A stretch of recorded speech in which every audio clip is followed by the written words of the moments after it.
Hello there, everybody. Welcome back to the NLC. We are here, week 3, day 1. Middlecott and Veteran on the mic for some banging games. How you doing, mate? I'm doing fantastic. Very excited about the games today, particularly the third and fourth games. It actually looks like an insane schedule.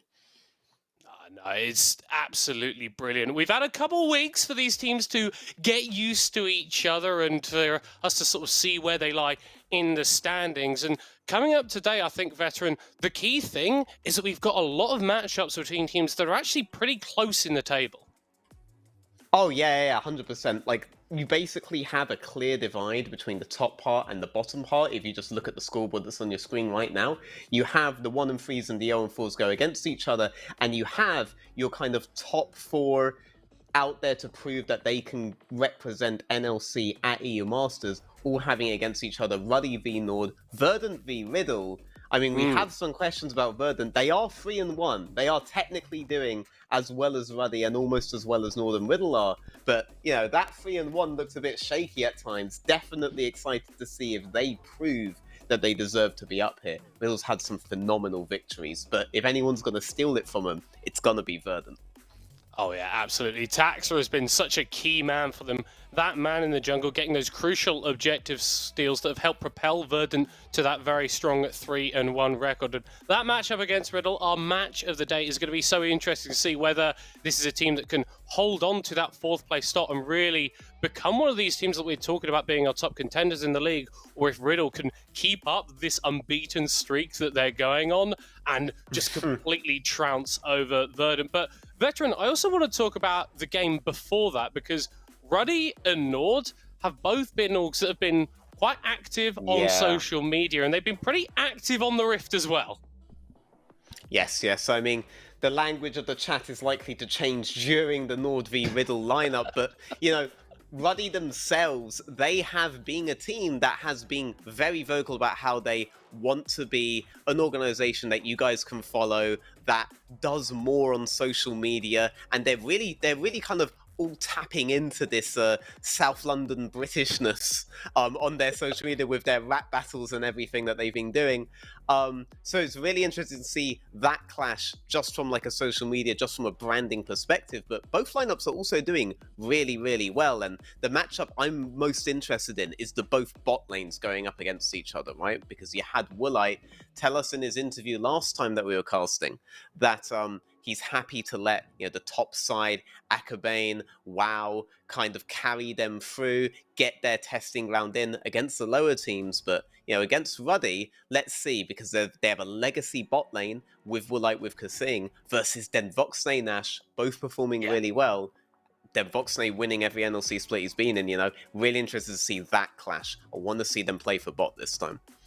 I think that's the really interesting thing, right? You've got this bot lane of Denvoxnay and Nash who are like, that is just pure NLC when I look at these two players, some of the best guys that have come out of this region. Then Woolite and Kasing, names that, you say that to anybody in League of Legends over the past 8 years, that they probably know who you were talking about. I believe, Veteran, that we have also got the predictions ready to go for today's game, so we can have a little look at how the big and maybe not so big brains have predicted today's games are gonna go. So first up, we got a little bit of contention on that Vanir Nativz matchup, which we're going to be showing you first off. But Unique, after their win last week, have really got a lot of people rooting for them.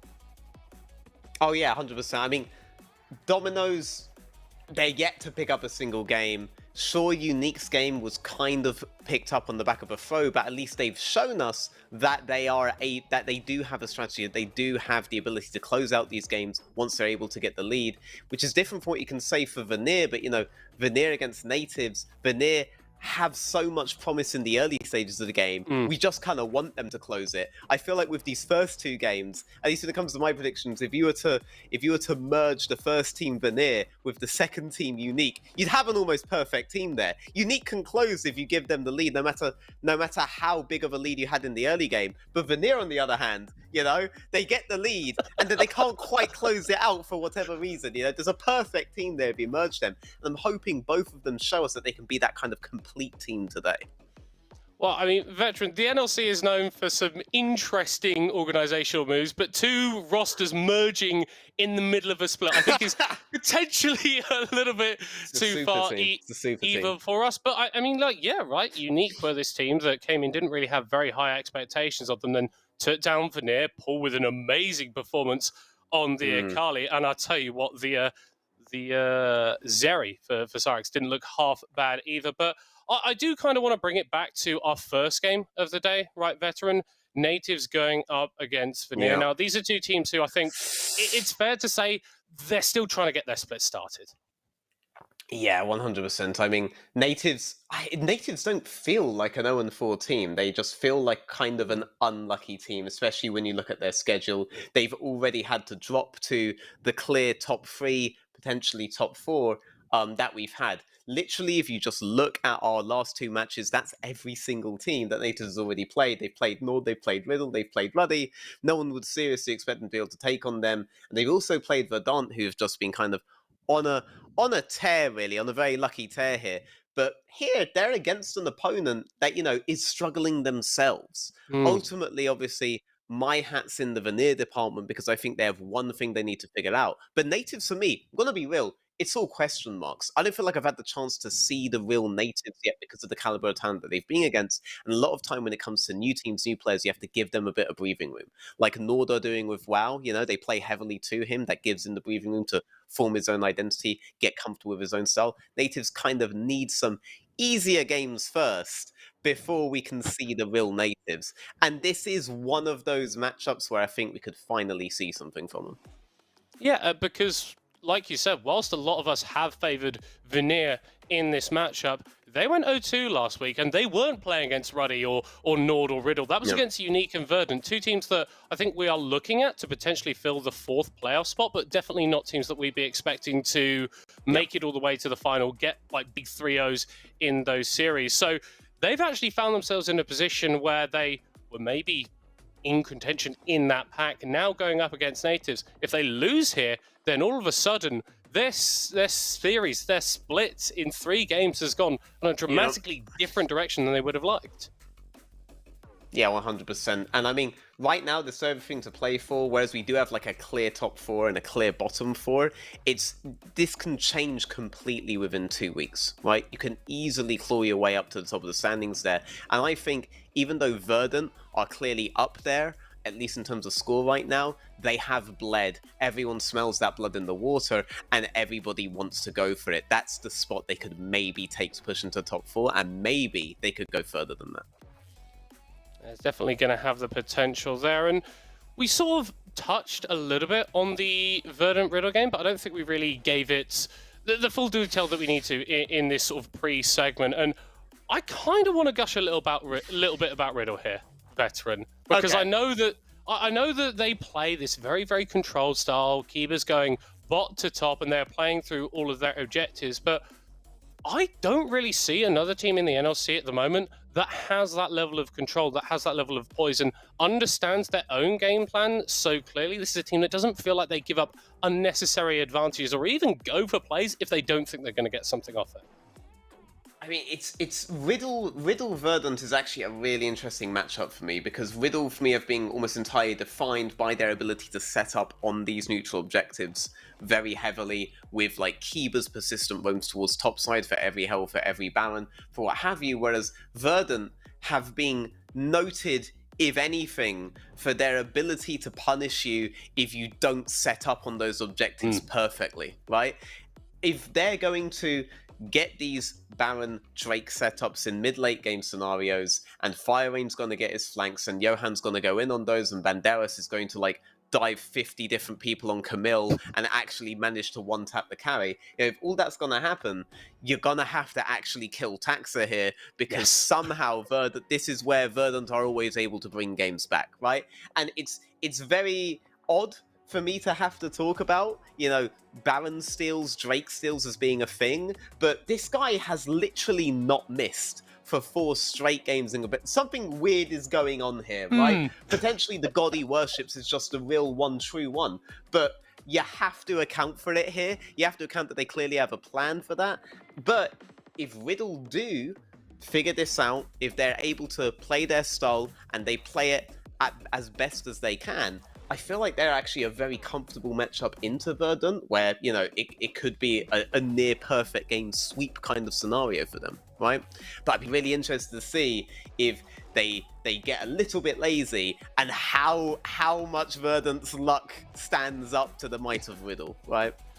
I mean, we've talked a lot about luck. Like, at the end of the day, it can only be a 50-50 so many times. I'm not great at statistics, it's not but if you're going into the pit and every time you are getting the steal, it's not a 50-50 anymore. I'm sorry, that's just not how it works. Yeah. But sort of looking a bit wider now, Veteran, I kind of want to get your thoughts on how the meta has been evolving and shifting out, both globally and a little bit close to home in the NLC, because a pick that I've noticed that a lot of the teams aren't going towards very often is the Heimerdinger in the bot lane, actually. And we don't find too many NLC teams actually contesting the priority in that bot lane as aggressively. I mean, first game of the day, mate. We actually have Baloo, who was the original Heimerdinger in the NLC, right? First game straight in. Which is a really interesting thing about Nativz. They actually like to play these heavy priority, high carry lanes across the entire spectrum, right? Spooder can do it, Baloo can do it. So there is at least one potential Heimerdinger today that we could see there. But the thing about Heimerdinger that I like the most is it unlocks these picks like the Ashe, for example, right? The Ashe Heimerdinger lane is extremely oppressive. If your support can't play Heimerdinger, Ashe becomes a lot less viable unless you're like counter-picking a Varus or something like that. So then I look at this and I think Kiba, Kasing, these guys generally prefer pick-based champions. Obviously, Kasing has that quite mental Janna, by the way, if you've never seen this guy's Janna before. But beyond that, we think of this guy as like a fresh player, right? A warm player, these kinds of champions, right? It's interesting to me if these guys who are competing in top 4 right now, if they can pull out these more niche picks. Nash, we saw break out the Sona, obviously quite an easy champion to play, but it's clear he's willing to think outside the box when it comes to these counter picks, in which case Heimerdinger, I think, could be a really good pick for him. And then Boxley on the Ashe, that sounds like a really good setup to me as well. But I'm hoping to see it from Nord, because I remember Woolite's Ashe, and Woolite's Ashe actually was pretty good. So that's a pick that I'd like to see from them. If I'm thinking more about bot lane picks though, like Chrisberg on Caitlyn, like, if Baloo wants to break out the Ashe, break out the Heimerdinger, and try to go aggressive, I mean, Chrisberg used to be the absolute king of that. So if we're thinking about these aggressive bot lane picks, I think first game of the day is one where we're most likely to see this, and one where I'm most excited to see it. Baloo maybe making up for the Heimerdinger game, or Chrisberg taking it back to his roots, breaking out the Caitlyn, and just trying to dominate that bot lane. Well, that's the interesting thing as well, because to bring it full circle back to Vanir, they are a team that does get early advantages. That Chrisberg, I think, is the highest gold at 15 of any AD carry in the league, but makes sense. Still 1-3. They haven't been able to convert. So I think if you are locking in champions, maybe like something like a Caitlyn, get as much lane pressure as you can, shift her around the map. Maybe that's a route that Vanir can use to pull themselves to victory. But we are only a couple of minutes now away from the champion select of the first game of the day, Veteran. Obviously, in your predictions, you thought that Vanir were going to take it. What do you think the difference maker is going to be? I do think that that difference maker is going to be the bot lane, right? I actually really like how they play around that side of the map. I also really like Ploxy's play in general. He's a very good, what you can say, bridge jungler. His job is to make sure the team gets to the point where they can try to win the game, and he's very creative in how he gets that done. He's very efficient in how he gets that done. I have no doubt that they're going to be able to do it with this combo, right? But the question is, can they, from that 20-minute point onwards, from that late game, actually close it, right? That's been the struggle for them, right? They haven't been struggling to get the early priors. They've been struggling to get the Nexus, which is quite a big deal in League of Legends Clash of Fates. League of Legends Clash of Fates, really? We're with the full names here, Veteran. Is that the way that we're operating? Oh, yes. I'm very formal. I'm a professional, you know. But I appreciate that. And then you look on the other side of Nativz, and I think that presents a problem for them, because whilst I think Spooder is a good top lane, he's very fine, I don't think of this guy as, okay, we play towards him on like super high valuable carries. He's been playing a bit of the Gragas, a lot of the Cassante, which is a champion that you can move towards. But I feel like the bot lane needs to be the place of the attention. And if Vanir are a bit more experienced to just have the edge there in terms of skill level, I tending to agree with you. I think that's a very reasonable place where we can expect Vanir to find advantages and push through for the win in this game. It's kind of a shame to me though, because like, maybe we don't think of Spooder now as that kind of a player, but generally, historically, he has been, right? In NLC second division, he was a huge Camille player. He was a huge Fiora player. He had like 50 straight games of Renekton because he just really doesn't like LS. This is a player that can be played through, can be played towards, and when he does that, his teams generally do have success, but that hasn't been unlocked yet, right? It's entirely possible for them to try to play heavy through this top side, right? But, you know, and there's something to be said about having triple lane threats. You want to look above towards the NLC. The most successful teams aren't ones that are hard playing for bot or hard playing for top. They're ones that have the Jax top and the Heimerdinger Ashe bot, right? Yeah. Why not go both, you know? Go all three, give them so many threats that, you know, even Ploxy can't respond to everything at once. Well, we shall have to see if they can do that as we are jumping into the champion select for our very first game of the evening. Vanir going up against Nativz. And, well, we're already seeing a carry top laner banned from the side of Vanir with that Olaf taken off the board. So, Veteran, maybe they've got that little thought in the back of their mind that Spooder maybe is going to get activated here. I mean, we're so used, especially with WoW's Olaf game seared into one's brain, that laning phase was very, very dominant. Yeah. We're very used to seeing this top, but I'm immediately thinking about Flawed here, right? We've seen the Udyr coming out of them before, right? A very, very strong game from them that, you know, a couple of steals occurred that delayed that victory. I'm wondering if maybe that Olaf is actually a target against him and against those kinds of Enchanter heavy playstyles, because it would be very good. Baloo, we were talking about as a Heimerdinger player and about how Heimerdinger opens up Ashe, and lo and behold, the Ashe has been removed from the table. Nami locked in. Last two games have been Lucian Nami straight up for Quisberg. The most lane dominant setup you can do, unless you just lock in the Kate Lux or something, right? Or the Ashe Heimerdinger. So you remove the Ashe Heimerdinger, go for the Nami Lucian. They want to be uncontested on that bot lane. But that's the interesting thing, because Heimerdinger has been 100% banned against Nativz ever since that first game. Whatever Baloo was doing in that game one, no one wants to deal with it again. So maybe we see that picked up. Maybe instead we see the Karma going down into support role and that Wukong for Flawed. Last time we saw Karma for Nativz, it opened up that Udyr draft, but we already see the Wukong coming in, that kind of bridge jungler for Flawed, typically something I'd expect to see Ploxy on. So now the question is, are we going to see a kind of hyper carry for Remix here? This tells me that they want to put a lot on their carries. Are we going to see something huge from Remix? Maybe we even see something huge from Spooder here, right? This is a team that's going to play heavy around their lanes, and you see Sejuani picked, the Lucian picked. No real surprises there when it comes to the Lucian Sedge. We already know from first pick, these guys want to play through bot. They want to enable Quisberg to just get as many trades off as possible with the almost idiot-proof trade lane of Nami Lucian, and Quisberg's more than happy to do it. Karma Ezreal can contest for priority, but they cannot win fights. So much is going to come down to these early bot plays, unless Nativz flip the script, throw in a heavy carry top laner that you absolutely have to consider, in which case just wave clearing on the turret's completely fine,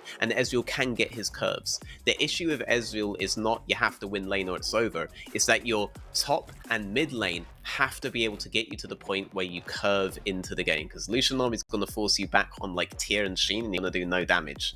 But if they have to deal with Jack's top lane absolutely snowballing, maybe even something like, well, the Akalia is being removed, but something similar that can accelerate on mid, then Ezreal will get to his 3-4 item spikes, and he is a monster when he gets to those spikes, right? We've seen some pretty incredible comebacks in other leagues. Arabian League recently, they had Monk on the Ezreal, basically 1v9 the moment he got 4 items, with the Ivan and other lane bullies, that was Ivan mid, on his team. That's the setup you want on the Ezreal. So that's what we're looking to see in the next phase of the draft. Like, I'm mid. Okay. Actually, Veteran, it's funny that you bring up Monk, because I've got a fun fact for you. Me and Monk were born on the exact same day. Fascinating. There you go. And he's a professional League of Legends player, and I'm in my bedroom with no one else here yelling at a computer screen. So I'm imagining he's probably in a better space than me. You were talking about the Jax potentially being locked in for Nativz, a hard carry top laner, and Spooder's going to be piloting it. Yep, they flip the script, they ban Fiora, they take Jax, and Cassante is off the board. If Vanir want to play heavy for bot, they have to now consider that Jax could be set up to get these dives. What do? They do what Spooder did against Nord in his first game against Jax. They take the Gragas, a very difficult champ to dive, which means that Vanir are all in on bot lane. They're saying, all right, Lingui, we trust you. Just get some Qs on the wave, and when it crashes onto your tower, throw everything you have on it and just pray that they don't dive you, right? The Gragas can do this better than anyone, and the Jace, the aggression in the mid lane there, they really want to try to deny Ezreal his curve, which means you have to deny him. Is Nico going to get locked in? Because I haven't seen a champ for so long, I won't even be able to talk about it. Almost, come on! Almost. What? Almost. But there is stuff to be said about the Victor. Blue, right? you have played with my heart. You've made me very, very upset. I like how could the guy's teasing Nico, and he's like, actually, I'm going to lock in Victor instead. He heard that I wouldn't be able to talk about it, and he was like, oh no, I can't give Veteran that, you know, I have to give him something to talk about. He knows Victor Jace matchup, surely. And you know, I like the idea behind this, right? We were talking about how necessary it was for them to have a winning top and a winning mid. Maybe Jax won't be able to dive and accelerate against the Gragas, but he will be able to win, and you won't be worried about a top laner that you just have to do so much that the Ezreal can't get into the game. Victor into Jace, very interesting. Victor with Q start gets that additional shield, plus Aerie, plus these kind of trading kits. He can actually deal with level 1s against the likes of Lucian, against the likes of Jace. He's actually very capable when, as mages come, to dealing with it. Otherwise, Jace is just going to basically roll over every other mage. So I do like from Vanir that they locked in that Jace, because they know the game plan that Nativz had to come in with. But Nativz's response was also very, very smart. Both teams have ways to win the game, which means it comes down to execution, which means I'm very excited to see this game, right? Chrisberg racing off against the solo lanes of his opponents. You know, who's actually going to win out? Yeah, and it sets us up for this situation where we've got Vanir, a team who have executed well for portions of games, and then things have occurred that have meant that they haven't been able to win them.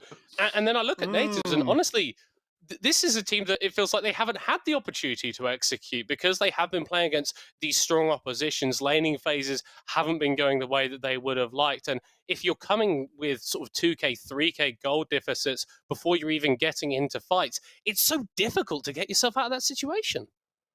Oh, 100%. And honestly, like, the more I think about this matchup, there are so many storylines we could even talk about here. I mentioned that Spooder had done the Gragas into Jax. Now he's on the other side of the matchup. Yeah. Maybe if anyone knows how to get around this and play acceleration with the Jax there, it would be Spooder himself, right? Vanir, obviously, like you've mentioned, they struggle on that execution after a certain part of the game. They're now all inning on a composition that absolutely calls for them to be translating an early lead into a late game lead, but they're against a team that's going to try to confuse them. The Jax is going to try to split them up, right? The Karma is going to try to catch them on rotations if they try to go for the Jax, right? It's a composition designed to deny you those 5-on-5s and contests that you want to be able to close the game, those skirmishes that you want to be able to close the game down.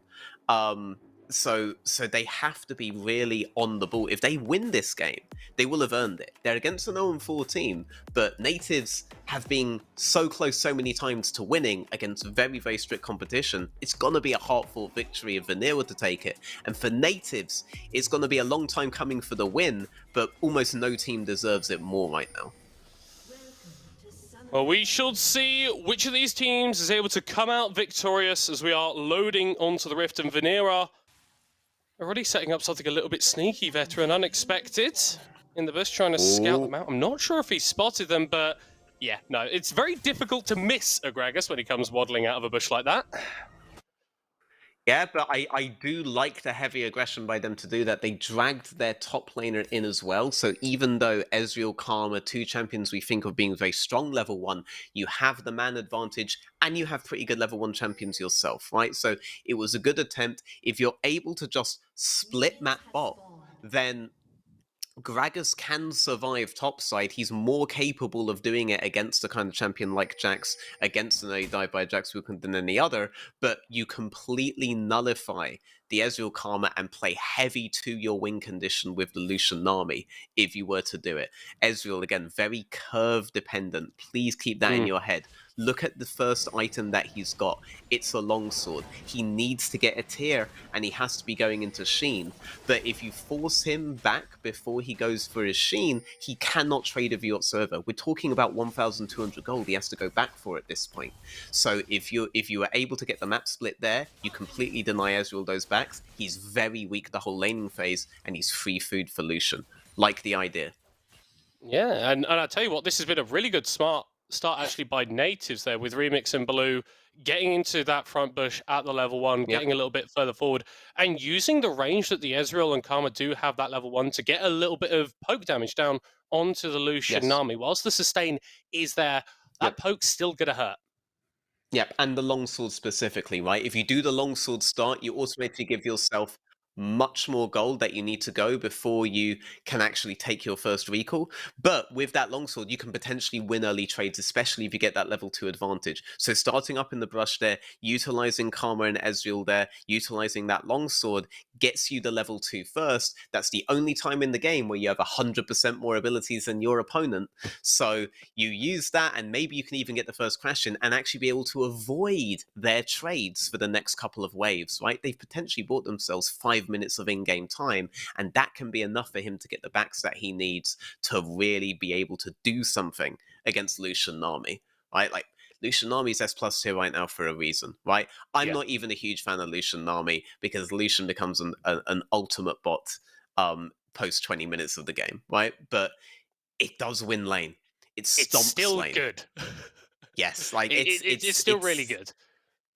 And I you think, don't have an AD if the Lucian Nami plays properly, right? In which case, yeah. both of us are kind of doomed there, right? And I think it's even more important considering that both of these junglers did start on the top side. Like, neither team is Yes. pretending that bot lane is not important. Pathing towards that is going to be very, very influential for this game. Apologies for the pause. We do have a slight peripheral issue, which is not something that I thought I'd be saying in an online cast. But hopefully that is going to be rectified as soon as possible. I believe producer just saying in my ear that has been sorted. So we should be jumping straight back into game again. Now that is the kind of efficiency you watch NLC for. None of these LEC 30-minute long pauses. We're right back into the action. Yeah, so we've every single player in the NLC does actually have a mountain of keyboards and mice and headphones stacked up next to them. So if they need a new one, they can just sub it back in. I'm pretty sure that's true. I mean, if I had mice in my kitchen, I wouldn't be able to be here anymore. But the Ezreal Karma, they've gotten level 2 over the level 1 Chrisberg and Touch. They will end up getting their levels, but they'll get them under tower, which means, as we all know, the next waves, they're going to be moving back in. By getting the level 2... There's a lot of damage! Oh, well expected! Flashing away, getting the shield right at the end. Crikey, that was a little bit too close for comfort as Flawed has now been caught out. Ploxy flashing forward to get the stun. The flash response from the monkey may just be enough. Luca, low on mana, cannot chase further forward. So getting the level 2 crash on bot the way that they did, some might say is too early, but because of that, you were talking about the two junglers pathing top to bot. There was no way for Sejuani to enter a bot side jungle there because Karma and Ezreal could just leave the wave, join their jungler, invade, do something mid. So what does Ploxy do? He immediately pivots to mid lane, immediately makes the play on the Victor. They can't chase fully into bot side to execute the Wukong because the Karma and Ezreal can still join, but that was a really good response by Ploxy to the early play from Remix and Balu.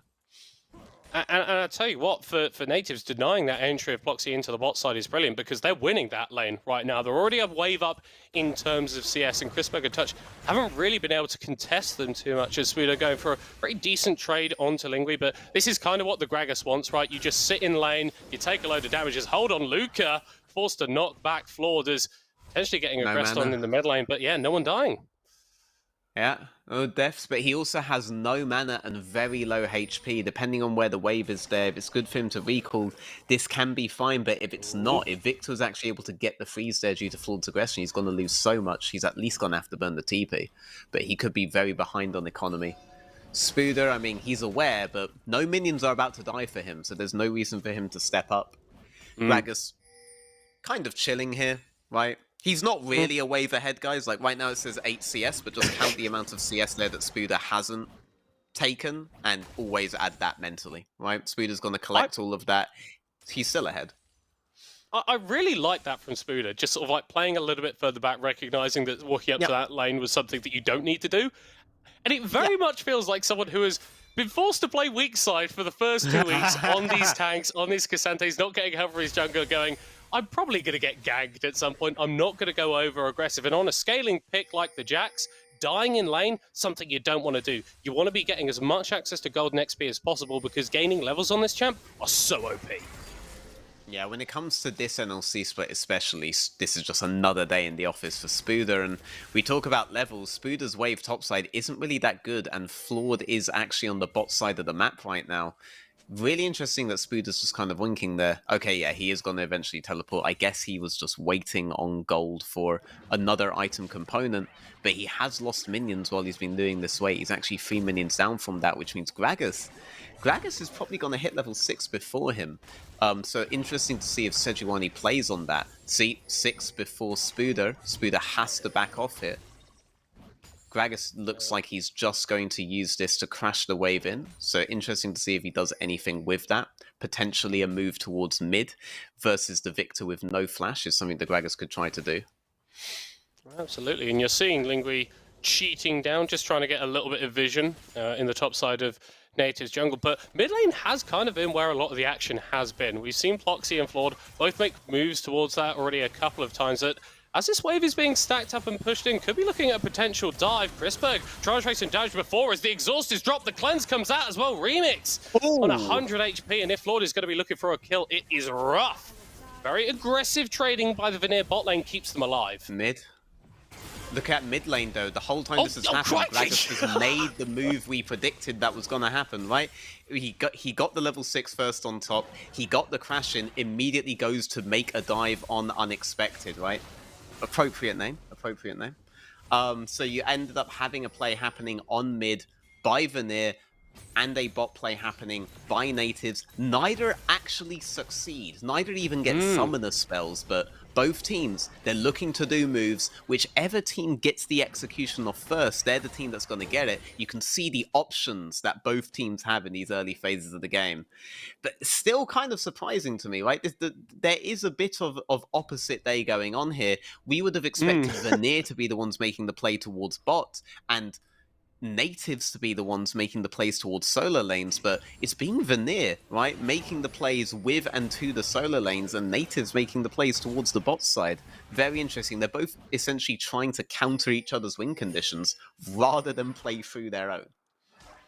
We'll have to see if that ends up being an effective strategy. And I think the really interesting thing is how much time Lingui invested into that mid lane sort of gank attempt. Didn't really result in much. That meant that Spuda was able to shove in the wave and get a tower plate. But Gragas is absolutely fine to just chill in the lane, but Vanir are like, no, we're going to try and accelerate the map, even if it leaves us with the potential of this Jax getting very, very scary later on. And the fact that we're sat here 8 minutes into the game, minor gold lead for Nativz coming just from those CS advantages in lane, I think they're feeling very, very happy about the current game state.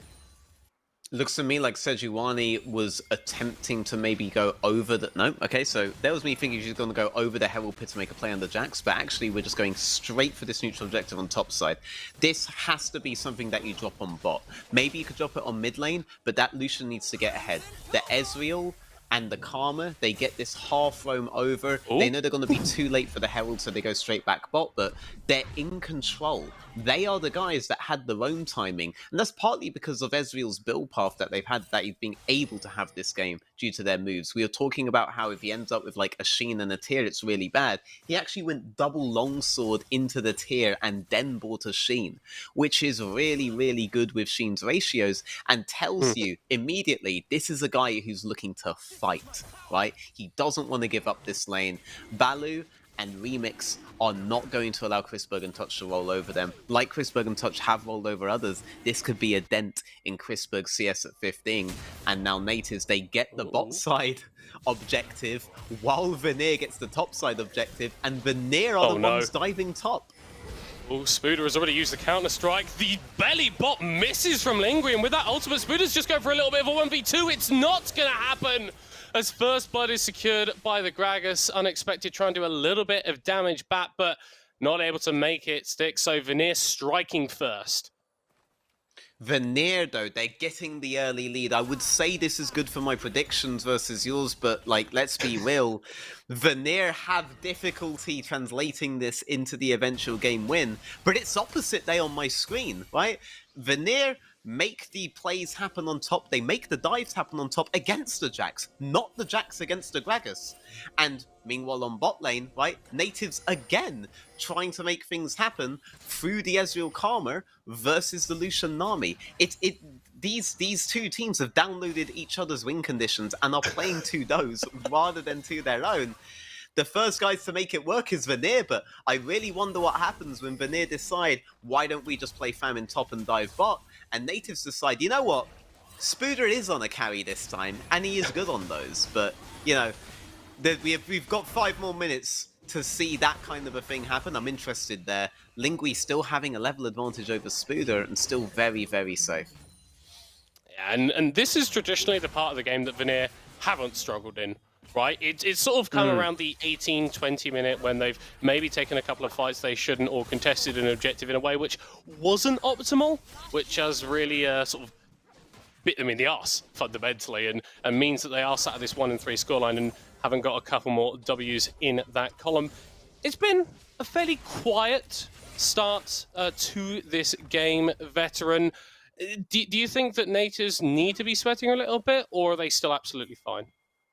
Well, there's only one goal, but both teams have been swinging at the posts on almost every rotation. You have another setup here against the Victor, but look, the Karma from Balu is going here in response. And this is almost a 4-4-5 setup play that we've seen from Vanir, almost a 4-4-5 response we've seen from Nativz. I feel like this has actually been a very active game from both teams. It's just that they're all just a couple of seconds off on execution, right? But eventually when they make it work, the game will explode. Oh, he's not getting that today, is he? It's quite unfortunate. No chicken for the Mankeys. No. Oh, Lingui might be looking for a dive here. Spooder is very, very low. This is an AP Gragas. That body slam is going to do a lot of damage. Spooder looking for the stun under the tower, and he's not going to get it. Another kill for Vanir in the top lane. Yep, they couldn't make the playoff on mid because, honestly, Unexpected leans away. He has a very good read on every play that's happened towards midsection. But, you know, they got information on where Flawed was over those Raptors, and they realized that they could make it topside. Gragas goes very aggressive, knowing his team can be there first, and they're able to pick up a kill on the Jace. That's a really big deal, but, you know, it's all 2v2 on bot lane. Brilliant knock up onto Remix, is able to just about dash away. Very, very close up, and whilst health bars are blinking in the top lane, Vanir were able to take that entire tower. Everything I know about League of Legends is incorrect. The Ezreal Karma lane is absolutely destroying the Lucian Nami lane. The solo lanes for Vanir, however, are really far ahead. Spooder is on a Famine champion. At the very least, he's starving. Remains to be seen where this goes now, but you've unlocked the Gragas, and that's a very useful Gragas, and he's just not letting Flawed get anything from this bot lane 2v2. He's had to flash, he's had to ult. Lingui is... he's getting active. This is reminding me of AP jungle Gragas, where you could just go overall No, and half hit the opposing jungler. This is going to give Spooder a bit of time top lane, but look on the minimap. Luca rotating through to collect the wave, and Lingui moving into mid lane. Very smart map movements from Vanir so that they can pick up all the golden XP that they can. I mean, if Spooder's starving, it's because big man Lingui has been taking all this food, and he's grown big and strong off of that. Very few people on the map can take him right now. Gragas in this state, especially once he finishes his first item, he's going to spike so hard that, you know, Victor has to be wary of being removed from the fight from him. I'm wondering how Balu responds to Gragas' freedom on the map, because sure, your bot lane's been getting these advantages, but what's going to matter with those advantages is if they can translate that the same way that we've already seen Lingui translate that with Gragas. It will be quite intriguing to see. Maybe we see some moves towards the objectives. There is a little bit of an opportunity for Remix and Baloo to get some damage down onto this tower, but with the Gale Force completed for Chrisberg, Touch very, very close to the Imperial Mandate as well. This duo is almost at the point where they are reaching maximal effectiveness. Yeah, 100%. And, you know, I like this Essence Weaver first build. I'm wondering if this is a viable game, given that you're only really against the Sejuani Gragas, for him to just go into the Prowler's Claw full one-shot build on the Ezreal, in which case, you know, you're looking at 1.5 more items before Remix is an absolute monster on the field. Lucian's already kind of beyond the pale here, especially once Baron contests start being a big deal. And look how much they're struggling to take on them now. Oh, but Chrisberg, mechanics. There's a lot of damage being thrown down in the bottom lane. It's actually Vanir who come out on top. Hello, Bloxy is coming from your own jungle. That's not what you expected. That's a good flash from Remix to get away. And now the Sejuani is locked in a 1v3. Baloo somehow falls down for a snipe from downtown, ending in a 1-for-1. Everybody is bot lane here, with the exception of the two top laners. Vanir were ahead there, so all Gragas had to do was make sure the Jax can't come in, make sure the Jax can't get a kill or something. So you actually had Lingui go very aggressive against Spooder on the top lane here. You can see it on your minimap right now while this play is happening. Ploxy, I thought that would connect. I massively respect the confidence to go for that flash there. They're so close to dead. A couple of inches and both of the bot lane is dead there for Sejuani, and that would have been very much worth it for Chrisberg and Touch there. But well played by both sides. Both sides, they're absolutely here to win, right? It's coming down to these inches.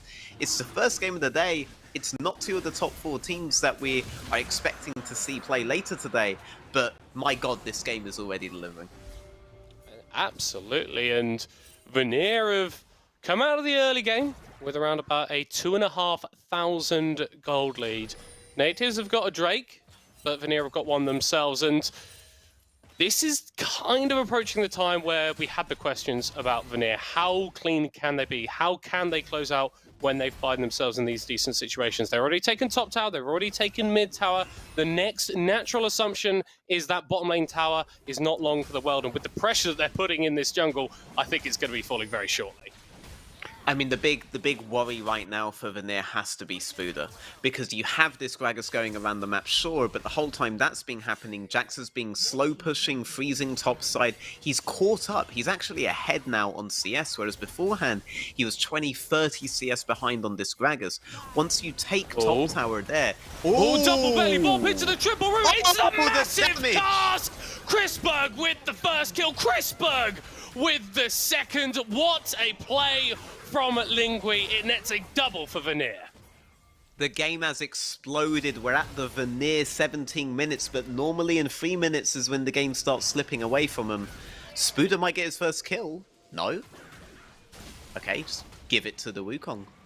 Why not? I guess. I feel like Spooder needs to be a bit greedy here, you know, and just do the final auto there, mate. Just do it, alright? You need to win the game for your team. Well, I mean, he absolutely has to, because if Vanir are able to make plays like this, then Nativz could be heading for 0-5. That is definitely not the way they would have wanted to start this split. Definitely not, but like Lingui was saying, he should be feeling the pressure about Spuda there. Spuda's gradually gonna become more useful, but you know, Lingui immediately, the moment that he sees the potential engage, goes in, gets an insane explosive class that blows the game wide open. Very good play from Lingui, but Jax, he's shifted down to bot side now. He's continuing to get more and more CS. If he stays on parity with Lingui, that is actually good for Jax, because if the game keeps going, and Vanir games generally keep going until they lose, Jax will be the one to cause that this time. They are once again moving into Nativz jungle. I think Ploxy has been having such a great game. This Sejuani has been so incredibly active and has been pairing up with various members of the rest of his team to cause problems. And whilst Flawed has had what's looked like a decent game on the Wukong, he's just not been able to have the same impact as his opponent. Elmer's. Hold on, here he comes to the Cyclone, trying to change our minds. A shutdown for the Nativz jungler. He heard us talking smack, and he's going to get them a double. Unexpected TPing in, looking for touch. Not quite enough damage on the Victor yet, but Nativz are fighting back. Right on schedule, Vanir's surefire win becomes a close game that they really don't want right now. The Jax is still alive. The Jax is busy farming the top side. He's got to get the bounce on this and have another good wave again. A lot of people don't know this, but if you have a tower discrepancy like that, the minions just go back into you the whole time. I love this cast from Lingui, but nothing really landed. There's no follow-up onto Remix. Balu didn't get hit by the Sejuani ult, but when Nativz come in, when Flawed comes in, his Cyclone hits everybody, and they're able to take that fight. This game would always come down to the execution, and the execution matters so much that the tiniest mistakes can just lead to the game going completely out of favor for you, no matter how far ahead you were. And if any team should know this, it is Vanir. I mean, they're still in a strong spot, right? Luca has just completed that mirror mana as they are hunting for what... Crispin got that? That's very cheeky. Crispin just saw the rip-off. Balu wants it back. I think he does. I think Flawed might want it as well. As now that the Baron has spawned, I think that those small 2-for-0 fights become very, very impactful, because, I don't know, if you can take like a mid laner and an AD carry off of the opposing team, you can definitely start looking at the Baron, get a bait, look for a pick, and then go back on it again. Vanir, they're trying to apply a little bit of pressure on the top side by summoning that Rift Herald, and Nativz responding by moving towards the Baron pit and trying to clear out vision. The Jax was supposed to get the Ezreal fed, but instead the Ezreal is buying time for the Jax. Vanir are on the clock, so they have to pull the trigger. The ults, they are opening up, but Nativz are going to be fine for the time being. This topside jungle has just been Vanir territory, it's felt like, for the last 10 minutes, but the lead that they've got for themselves hasn't grown too much. We are still waiting for that big decisive fight, or that big game-changing fight, rather, that is going to point us in a direction for how these teams are going to be going. Neither is really on track to play towards a Dragon Soul or anything like that, so that Baron becomes all the more impactful. But Vanir, you have to wonder how much the time pressure that is on Vanir's compositions factors into them trigger pulling like this in less than perfect circumstances. If you burn these cooldowns, they are not up for another entire rotation. You've blown your chance on this reset to do something. And Balu, you know, his first game wasn't very good, right? It was very 50-50, but this game, he's matching them at every corner, and he's keeping Nativz in this game. The bot lane of Ezreal Karma are escorting the Jax to his late game carry stage. Jax has taken a tower. He's taken top. Bot is down. He has two very long lanes with which to play in. And honestly, on the next reset, he's in a position where he can start 1v1ing people. The bot lane for Nativz have shown up so strong in this game in a scenario where we thought they would be the ones getting escorted. So absolutely hats off them, especially to Balu for the matches he's done this game. But Vanir, man, like, yes, you are under pressure, but you can't afford to feel it right now. And you, with the next trigger pulls you do, they have to land.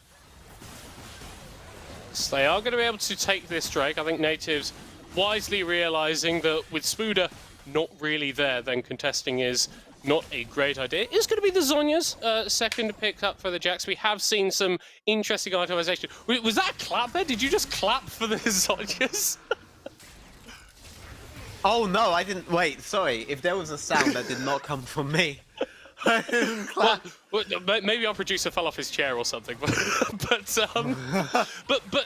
to sort of touch on that Zhonya's a little bit more, we have seen Jax's go towards stuff that is a little bit weird and wonderful. What is the decision making that goes into picking up an item that's traditionally more for AP mages?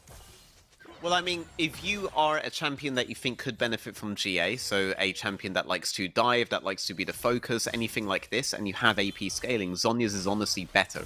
It's cheaper, the armor stats are higher. Ooh. Oh, Remix is just dead. That is basically how the Lucian army is meant to work, and Flawed is being pressured away as well. Unexpected with a TP to defend the tower, and great, that's one kill. That is a singular pick, but Spooder is split pushing. He's hunting for these towers, and there is no one that can match him. Vanir have to make a choice now. Do they back? Do they reset? Do they back away? Or do they go for the Baron? I think you go for the Baron 10 out of 10 times. So even if you lose that bottom lane inhibitor, right, it is perfectly worth it if you're able to get the Baron. But we've seen them in this situation before. Last time Taxa got the steal, is Flawed gonna go for it? 3k, Natives are around. Flawed is thinking about it. Touch is dead. Massive Chaos Storm in the pits. And Vanir are forced to back away. They spend so much time on that Baron, and they get nothing for it. Spooder, a secret mission, thinking about causing some chaos. Gets the stun on Chris, is able to cleanse it away, and now the Jax is in a 1v3. That stopwatch buys so much time, but it's not enough as Lingui joins the fray and is able to take him out. He can't 1v4 just yet, but Natives, they stop the Baron attempt and they keep the game going. However, that stopwatch does allow us to illustrate the major advantage Zhonya's has over the GA if you can benefit from its haste stats, if you can benefit from its AP scalings, which is, it's gonna be up. You don't have to sell it now, right? With GA, you have to sell it, go for another item, blah, blah, blah. But with Zhonya's, it's going to be up very soon. So it's a very, very good item. But yeah, Spooder, this could have been it, right? He got the 600 gold bot lane. If he gets one of those 2 kills, he's back in the game in a huge way. Vanir really needed that. When the Baron didn't work and all you really got was Jax getting 600 gold, the game was in a dire state. But Jax offering himself to you on the plate like that, I mean, Vanir are going to take that. Vanir need that. Hello, Flawed flash in, double knock up with the Cyclone, and a killing spree for the Natives jungler. Crisper take it off the map for the next 40 seconds, but Vanir still able to fire back. All of these fights have just been a kill there, a couple of kills there, nothing decisive as of yet. Lingui maybe in a rough spot here. Spooder is able to get the stun and deal a fair chunk of damage down onto the Gragas, but he is absolutely fine.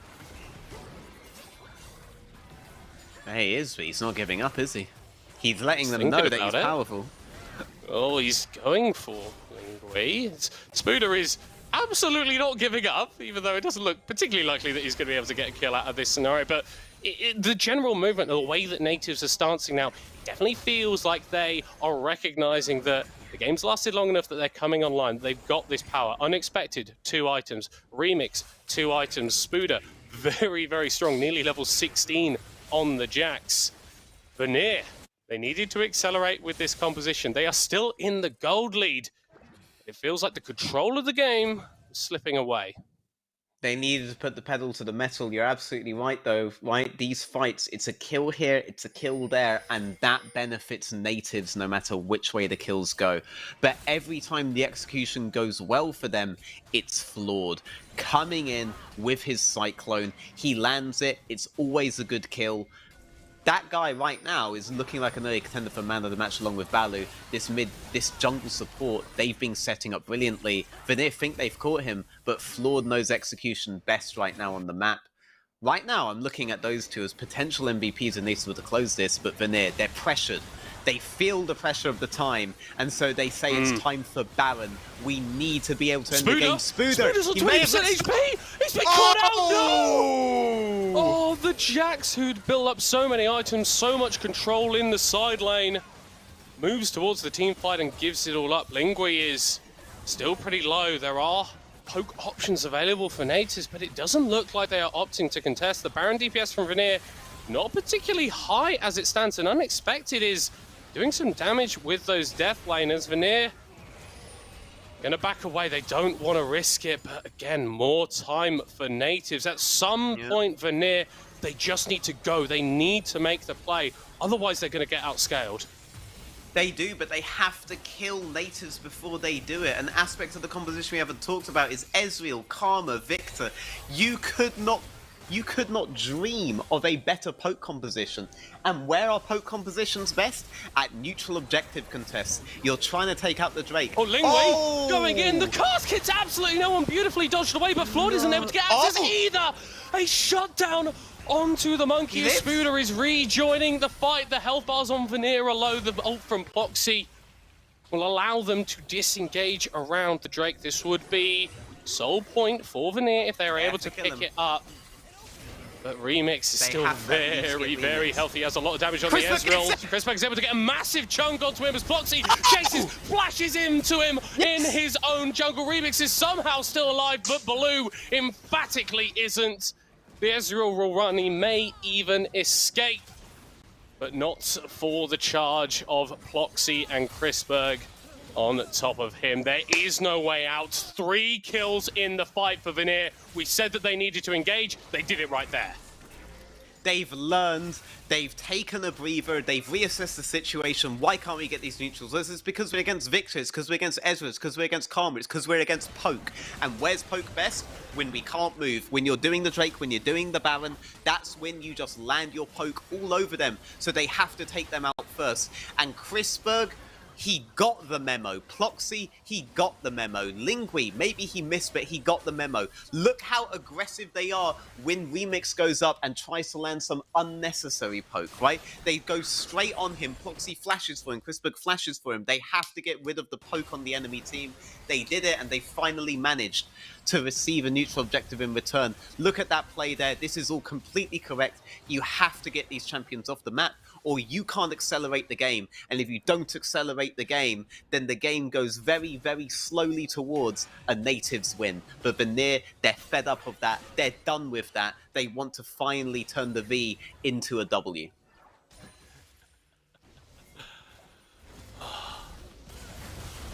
And they may look for it in the mid lane. There's another engager starting out. Baloo is low. Spuda is low as well. Floor looking for a double knockup with his own ultimate. The Cyclone finally reaching on to Chris, but they're able to shut him down. What an engage from Nativz. It's a 2-for-1 in the mid lane, but a shutdown goes on to Unexpected. A shutdown goes on to Remix. And Veteran, this game is flip-flopping back and forth, and it won't stop.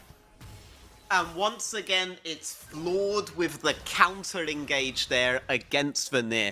Every time Vanir think they have something, if Flawed sees an angle, he knows how to buy seconds away from his team, then straight onto Crispberg there, uses the invisibility, uses the flash, gets directly on him, doesn't stop, gets on Luca, gives the rest of his team the breathing room they desperately need off of the Vanir engage, and delays the game a little bit more. For me, it's all about this jungle support right now. Baloo doing a lot of the matches in the early mid-game, Flawed doing the counter-engages. They're the guys keeping the dream alive for Nativz to get that first win. Tell you what though, Lingwei hasn't been shy about engaging either, as touch is very low. Off your screen, Luca just kills Spuda, who's not been having a fun time on the Jax. 0-5 for himself. So Nativz are retreating towards the Baron, a member down, recognizing that this is what Vanir want to do, but they are going to get poked out to all hell. The Clo is going to tank most of it. So thinking about going over the wall. Opts to do it in a bit of a safer situation. Now Vanir look for the push. It's good to see them set up for lanes this time, though. They are learning, right, gradually. It took a little bit, but they're learning. They can't just go for the Baron. They can't just contest it. They'll open up the map in other ways, make it easier for them. Less places where the Ezreal is safe, right? If we can get the Ezreal. Wow, that Jace hurts. If we can get the Ezreal, if we can get the Victor. Oh, and he lands, he goes for it. It was a very well-timed arcane shift from Remix there to get out, and I think this is one of the issues that you have with playing the Sejuani, right? It's single target CC that can be dodged away from, and you've got Flawed who's got his clone, you've got Remix who's got these mobility spells as well. This is, you don't want to stand there, you don't want to stand there, buddy. Okay, Cyclone U's going to be knocked back towards Vanir, and that is a Chaos Storm dropped down to deal the damage, and no one falls Chrisberg incredibly low. Touch forced to use the tidal wave defensively. And Nativz, they are still pressuring forward. Neither team feels like can get a decisive advantage. Spuda now level 16, thinking about going for a play onto Vanir, who are just trying to hold position around the Baron. But this is where the poke could be so impactful. If Vanir are trying to stand still, Nativz are like fish in a barrel. Remix, Well, here very comes low. Foxy over the wall. Baloo's just dead! Wiped out, and Spuda now in the middle of 5 people. That Zhonya's will buy you no time at all. Luca on a killing spree. Now they can move towards the Baron. Flood is still up. Unexpected is still up. Remix is still up. The poke and the steal potential is there. But Vanir have got to go for this. No flash on Unexpected, and Remix is 2 hits away from death, even with his summoners, and they can see Remix's bot lane. They are completely safe to do this. That fight happened away from Flood. There was no savior for you this time, and in the absence of savior, it was just death for Nativz. And this Baron should, hopefully, for the Vanir Sands' sake, a bit more of a decisive advantage than anything that they've been able to put together this game so far. Dragon is spawning in 30 seconds. That'll be sold for Vanir. And if you can get a push going with that Baron augmented by those extra resistances from the Mountain Soul, it's going to be very difficult for Nativz to stop that. It's such a shame because every time we've seen Nativz play, they've brought out a very new composition that plays against the strengths of their opponents. And here they had answers for everything Vanir wanted to do in their comp. The Victor was heavily disengaging all of Vanir's chances. Oh, Lingwei, Lingwei with the body slam onto 2 in the backline, but Vanir aren't able to get any more damage onto him. Spuda is taking very low. Triple bubble knock up, but still no one falling down. It's actually Lingwei who's going to drop first. How the hell are Nativz going through this fight? Remix is in the middle of 4 people and will pay for it with his life, but here comes the re-engage. Spuda looking for the counter strike, but he cannot make it work. A double for Chrisberg, a double for Luca, and I think that's going to be the game veteran. And, you know, hats off to Nativz. Their composition works intellectually on so many levels, but execution-wise, the Jax was never able to get to the point that he needed to, right? They played completely around the wrong side of the map. They spent too much time trying to play against Vanir's strengths, but Vanir played this game every time, and they play it to win. Oh, my word. Yeah. Veteran. Not going to pretend that that was a clean win for Vanir, because it definitely wasn't, but a win is a win. They were able to close out those jitters that they've had in the mid-game, at least with that last fight, very decisively ended. But I want to give credit to Nativz as well. This was a hell of a lot more competitive than some of their previous games, and I think it shows that when this team is playing against a team that is a bit more of their level, they can bring stuff. They can. And I will say, Nativz are so close to a win so many times. They are now that Vanir are on 2 wins, they are now the Vanir of NLC in terms of being unable to just get that last little inch back in. And they do it with very unique plans, but this is... Whereas that's their biggest strength, their ability to identify what their opponent likes to do every game and attempt to counter it from draft, it's also their Achilles heel, because we don't have a cohesive Nativz team to talk about. There's not one playstyle they're doing over and over and over again. You have to think this isn't the first time Vanir have met the team trying to respond to their bot lane heavy, Lucian Nami, play for early game tempo, into Baron, into end style. They're going to know better how to play a lot of these scenarios than you are. I think Nativz, they have to go back to the drawing board and think, okay, I don't care what they're good at. What are we good at? What are we really good at? And I see strengths in their jungle support, right? They played so well to keep them in the game here. I see Unexpected having a lot of strength on that Victor. He could read the enemy jungle like a book, right? Remix in lane, very heavy trades. And Spuda, he got no attention, but he can clearly play it all. Find your strengths, play to that. I think that's how Nativz pick up a win. But hats off to Vanir, and thank you guys for making sure that I catch up with Duckling in the predictions, because I had to bet against him. Otherwise, I stay behind. I can't do that, right? So, you know, good job, guys. Good job. I know you have my back. Very reasonable. The win was all for you, veteran. And no other reason behind wanting to actually kill that Nexus. But we talked about what Nativz did good that game, and I think that whilst there are definitely still issues that we can highlight with the way that Vanir played, I think fundamentally they're the ones that came out victors in this game, and they thoroughly deserved it. I really like what they did in the early stages when they actually went, do you know what? This bot lane that isn't going so well for us, we'll just leave it. We know that Chrisberg is going to be able to contribute to fights a little bit later. Let's play towards Lingui. Let's get this Gragas in a really good position against the Jax that is going to push him back. I'm actually going to have to disagree with you there. I don't even think they decided to... Well, obviously in the early phases of the game, their biggest opportunities were to play around solo lanes, right? But even then, that was Lingui playing to them. Lingui made plays to mid in the early phase, and then when the mid game came around, it was Lingui barreling over the Rift Herald wall, getting the triple explosion. When it came to the Baron, it was Lingui making the picks that they needed, getting on, even if he was missing his barrels, right? Getting on top of the Ezreal, getting on top of the Victor, doing what he could to destroy Nativz win cons and give them the objectives that they need. Lingui, for me, was man of the match, right? And he played to them rather than the other way around. He was a weak side player who had the strength of an entire team. And I love to see that from my tops.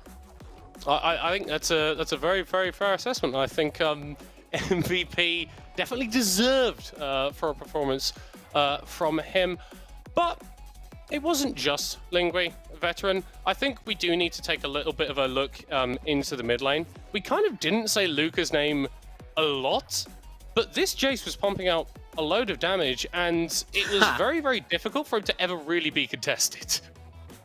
Oh yeah, no, the Jace, the longer the game went on, the more capable he was of almost one-shotting people from really far away, and you don't really have sustain on Nativ's side.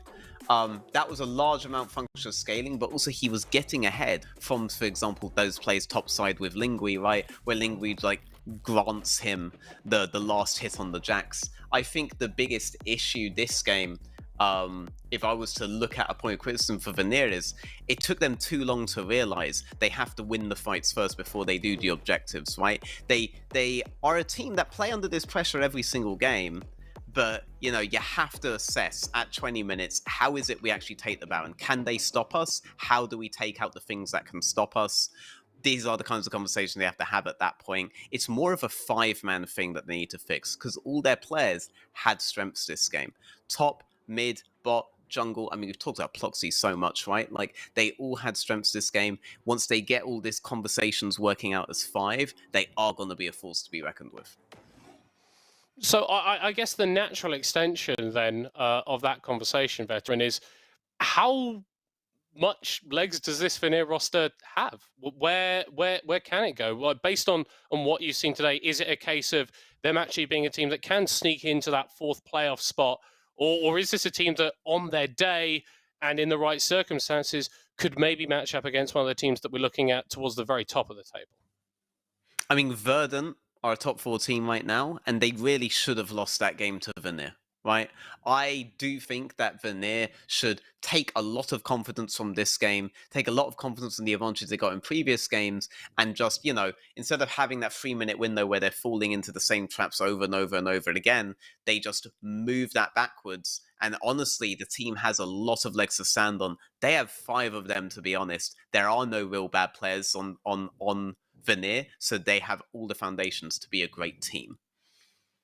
Yeah, well, we have got some interviews lined up now. First, we're going to be talking with Flawed, the jungler for Nativz. Mate, losing a game like that has got to feel rough. It was a really great performance from yourself. How were your emotions going through that game? I mean, it sucks, right? Like, I thought it was very winnable. I think we had a decent draft. It was very winnable for sure. And I think we had some okay fights, but we just got way too far behind on Jax, and we did not play around him well enough, I think. And I think that really made the game so much harder than it should have been for us. So it's a bit of a rough game.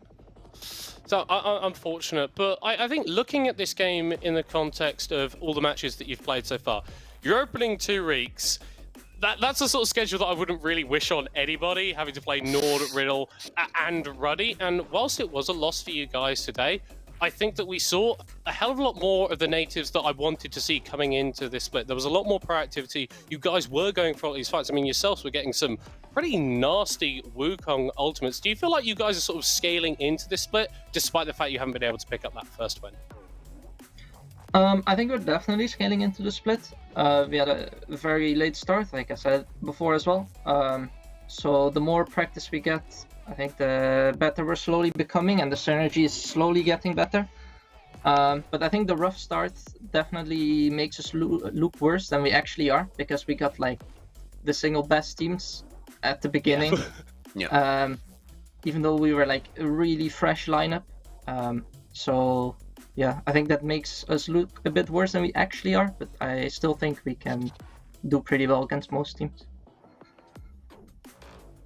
Yeah, I agree. But like, a question I absolutely have to ask you guys, right, is that it feels like we see a different version of Nativz every single game, right? You guys clearly like to draft against your opponent's strengths rather than, say, towards your own. If I had to ask you, though, right, other than yourself, of course, where do you think the big strengths lie with Nativz if we're just to look at you guys as a 5-man? Ooh, that's a very good question, because I think we have a lot of power picks everywhere. Like, I think everyone showed they can do really well. Like Spooder, for example, on the Cassante has had some pretty good solo kills. Remixed it really well on the Jinx game. So I think our strength is actually our flexibility as well, is that we have a lot of weapons in like almost every role. So I think kind of our strength right now is that we are flexible. Sure, makes sense. Yeah, no, good stuff. And sort of final question from me before we say goodbye. You're playing up against Unique tomorrow. Another team that is sort of in the lower half of the table. We've seen some good stuff, some bad from them. How are you feeling personally going into that matchup? I mean, I'm still feeling pretty confident. We still haven't gotten a single win. I felt pretty confident today Let's as not well. focus on that. Let's not focus on that, Floyd. You're playing well, man. It's fine, okay? The wins are going to come, okay? That's what you do. You keep playing well. You keep putting the effort in. The wins are going to come. And I guess I'm trying to ask, what angle do you feel like you see against Unique? Where do you think you can get that advantage against them? I mean, I think, not to be disrespectful, but I think all around our lineup is not looking too strong across the board. So I think we probably should have an advantage at every position, if I gotta be completely honest. But okay, I guess we'll see tomorrow. Yeah, we will. Floyd, thank you very much for taking the time to come and chat with us. I wish you best of luck in your next game, and I can't wait to see you guys getting that first W on the board. Thank you. Okay, now we are going to be talking with Touch, the victorious support from Vanir, who's apparently been having some keyboard issues recently. What's going on with that, mate? I don't know, I just came into the game, I went to the shop, and then I couldn't press escape, so or alt tab or anything, so yeah, decided to, we had to do a pause, so I plugged in and out my cables, and then everything worked. It just worked. Okay, well, that's fantastic. Well, for you guys, it's been, I think, a bit of an up and down start to the split. I think it's fair to say. Obviously, you got that win against Domino in week 1, and then the O2 week last week. Probably not ideal. How does it feel to get this win against Nativz, a team that very, very similar in terms of the results that they're coming into this game with? I think the win today was really good for the team morale and moving forward to kind of have the momentum. And I think it was a match that we were expected to win, especially from ourselves. So yeah, I just think this win is good moving forward and give us a little bit of momentum against Nord tomorrow.